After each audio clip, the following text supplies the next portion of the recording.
अस्सलामु अलैकुम वरहमतुल्लाहि वबरकातुहू। उम्मीद है कि आप तमाम खैर आफियत से होंगे। आज की इस वीडियो के जरिए से एक गुप्त मसला हम आपके सामने पेश करने वाले हैं। वो मसला ये है कि बीवी से हम बिस्तरी करते हुए उसके पिस्तान को चूसना कब जायज़ है और कब हराम है और कब मकरूह है। जी हाँ दोस्तों, इसकी तीन शक्लें हैं कि एक मौके पर बीवी के पिस्तान को चूमना, चूसना, मुंह में लेना ये बिल्कुल जायज़ है, शरीयत ने खुद उसकी इजाजत दी है। और बाज मौके पर बीवी के पिस्तान को मुंह में लेना, उसे चूसना वो बिल्कुल नाजायज और हराम है। और तीसरे मौके पर बीवी के पिस्तान को चूसना और चूमना ये बिल्कुल मकरूह और नापसंदीदा अमल है।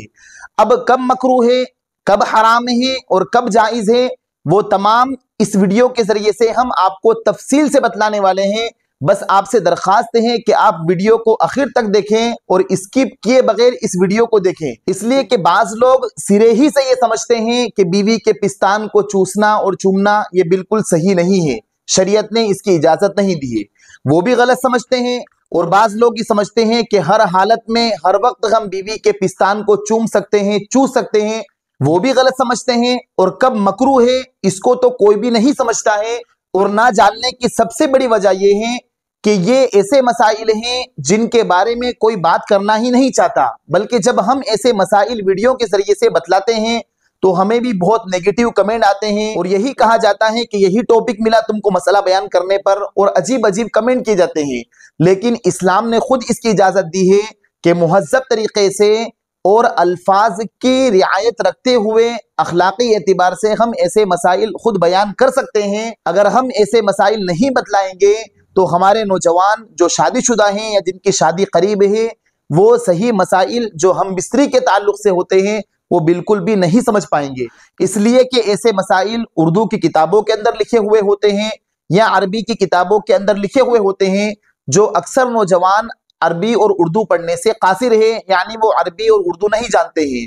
और जो उलमा इकराम इन मसाइल को तफसील से जानते हैं तो नौजवान उनके पास फेस टू फेस पूछने में शर्म महसूस करते हैं, उनसे पूछ नहीं सकते हैं। तो मालूम यह हुआ कि ऐसे मसाइल का जानना भी हमारे लिए बहुत अहम और ज़रूरी चीज़ है। तो देखिए, सबसे पहली शक्ल, जब बीवी के पिस्तान को चूसना और चूमना और मुंह में लेना ये बिल्कुल जायज़ है। खुद शरीयत ने इसकी इजाज़त दी है कि हम अपनी बीवी के पिस्तान चूम सकते हैं और चूस सकते हैं। वो उस वक्त है जब बीवी के पिस्तान से बिल्कुल दूध ना आता हो, और दूध उस वक्त आता है जब बच्चा पैदा हो जाता है। उसके बाद औरत को 2 साल, 2.5 साल, 3 साल मुसलसल दूध आता है। तो लिहाजा इस सूरत में जबकि बीवी के पिस्तान से दूध नहीं आता है, जैसे फौरन शादी के बाद या अभी तक बच्चा नहीं हुआ है या बच्चा 2-3 साल का हो गया है, जब बीवी को बिल्कुल दूध नहीं आता है तो उस वक्त बीवी के पिस्तान चूमना और चूसना ये बिल्कुल जायज़ है। शरीयत ने खुद इसकी इजाजत दी है, इसलिए कि कुरान करीम में खुद अल्लाह ताला ने फरमाया है, हुन्ना लिबासुल लकुम व अंतुम लिबासुल लहुन्न, कि तुम्हारी बीवियां तुम्हारे लिए लिबास हैं और तुम उसके लिए लिबास हो। तो लिहाजा इस आयत शरीफा से वाज़े तौर पर मालूम होता है कि हम अपनी बीवी के पिस्तान को चूम सकते हैं, शरीयत खुद उसकी इजाजत देती है। और दूसरी शक्ल, जिस वक्त बीवी के पिस्तान को चूमना और चूसना या मुंह के अंदर लेना ये बिल्कुल नाजायज और हराम है। और वो उस वक्त है जब बीवी के पिस्तान से दूध निकलता हो, जब वो बच्चे को दूध पिलाती है, उस वक्त बीवी के पिस्तान को चूमना या चूसना या मुंह के अंदर लेना ये बिल्कुल नाजायज और हराम है। इसलिए कि अगर शोहर ने बीवी के पिस्तान को मुंह में लिया और कुछ दूध के जर्रात हलक के अंदर चले गए तो बीवी का दूध अंदर चला जाएगा, ये बिल्कुल नाजायज और हराम है। अलबत्ता अवाम में ये बात बहुत बैठी हुई है। बहुत सारे लोग ये समझते हैं कि अगर गलती से या जानबूझकर बीवी के पिस्तान को जब हमने चूमा है या चूसा है और दूध हलक के अंदर चला गया है तो मियाँ बीवी एक दूसरे के लिए हराम हो जाएंगे, दोनों की तलाक वाक़ हो जाएगी, बीवी को तलाक पड़ जाएगी।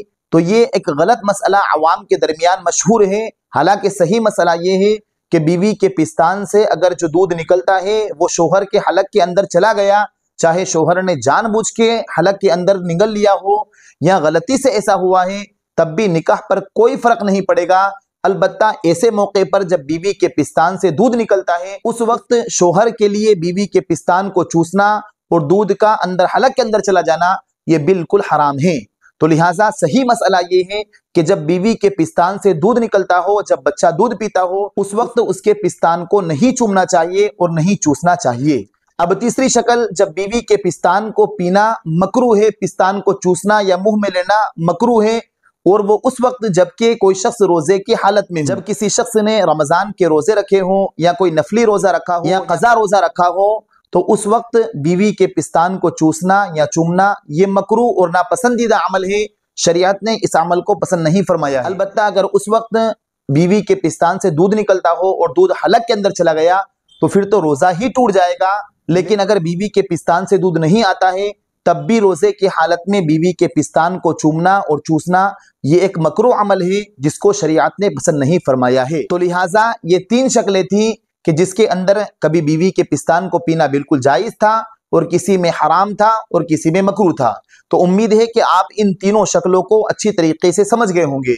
और ये जो तीनों शक्लें हमने आपको बतलाई है, ये शायद अभी तक यूट्यूब पर कभी किसी ने ऐसी वीडियो नहीं बनाई है कि जिसमें उन्होंने तीनों शक्लों को जाहिर किया हो। तो अगर आपको ये हमारी वीडियो अच्छी लगी हो तो आप उन नौजवानों के पास जिनकी शादी करीब है या जो शादीशुदा हैं, जो इस मसले को अच्छी तरीके से नहीं जानते हैं, उनके पास इस वीडियो को जरूर शेयर करें।